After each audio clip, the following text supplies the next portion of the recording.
Picture this. It's a typical morning, and you walk into a bustling coffee shop filled with the hum of conversation and the aroma of fresh coffee.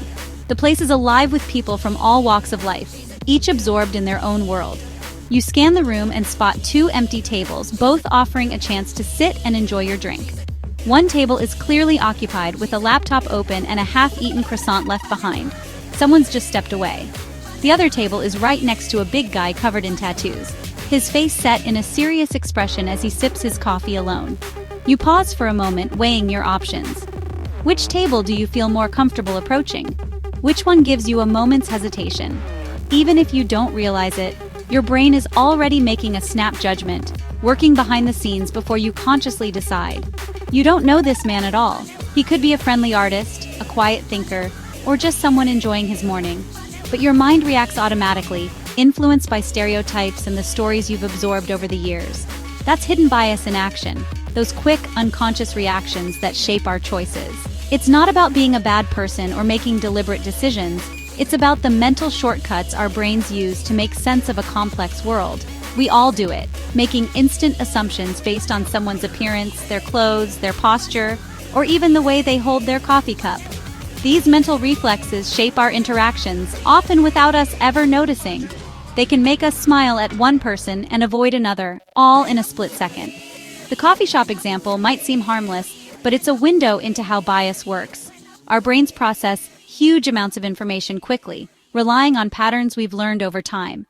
These patterns are shaped by media, culture, family, and community. They're not always accurate, and they're certainly not always fair. Our brains aren't trying to be prejudiced. They're just trying to be efficient, to keep us safe and help us make quick decisions. In her book Biased, Jennifer Eberhardt reveals how these tiny, unconscious moments add up, shaping not just our coffee shop choices, but our lives and society as a whole. The same mental shortcut that makes you hesitate in a coffee shop can influence a police officer deciding who to question, a manager reviewing job applications, or a teacher grading students, with much higher stakes and real-world consequences. Recognizing this is the first step. Bias starts with everyday moments we all experience, often when we least expect it. It's not about blame or shame. It's about understanding how our minds work and how we can become more aware of our own patterns. Once we see these hidden biases, we can start to question them, to pause and reflect before acting on them. And that's where real change begins, by noticing, questioning, and choosing to act differently, one small moment at a time. Let's call it what it is: implicit bias. It's a term you might have heard tossed around. But what does it really mean, and why does it matter in our everyday lives? It's not complicated. Implicit means unconscious, automatic. These are the snap judgments and gut feelings that happen before you even realize it. It's the bias you don't know you have, running in the background like an app you forgot to close. You might not notice it, but it's still there, quietly shaping your thoughts and actions. You're not choosing to stereotype. Your brain does it for you, based on years of cultural exposure. From the shows you watch to the ads you see, your mind is constantly absorbing messages about people and groups. Think of it like walking. You don't think about it, you just do it. It's a learned behavior that becomes second nature, so automatic you barely notice it happening. Implicit bias works the same way in social situations. When you interact with others, your brain is making quick judgments, often without your conscious input. Our brains associate certain groups with certain traits, built from media, history, and our environment. These associations can be positive, negative, or just plain inaccurate, but they're deeply rooted. When you meet someone, your brain pulls up those associations, true or not. It's like your mind is searching its files for clues, even if those clues are outdated or wrong. Having implicit bias doesn't make you a bad person, it makes you human. Everyone has them, no matter how open-minded or well-intentioned they are. Even people committed to fairness show bias in tests. It's not about blame. It's about understanding how our minds work so we can do better.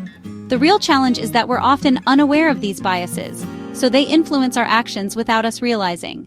They can affect decisions big and small, from hiring to everyday interactions. The first step is acknowledging the autopilot. Only then can we start to take back control. By pausing and reflecting, we can begin to notice these hidden patterns. Awareness is the key to changing our automatic responses. When we know what's happening beneath the surface, we can make more conscious, fair choices every day. Our brains are incredibly powerful, but also surprisingly lazy. They process millions of bits of information every single second, constantly filtering and sorting what matters most. Yet, we're only aware of a tiny fraction of all that's happening around us. Most of what our brains do is automatic, running in the background without us even noticing. To keep up, our brains rely on shortcuts, what psychologists call heuristics. These mental shortcuts help us make sense of the world quickly, saving us time and energy.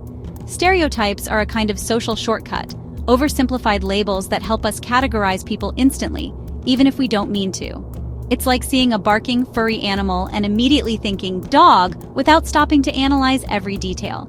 This kind of shortcut works well for animals or objects, but people are far more complex and unique than any label can capture.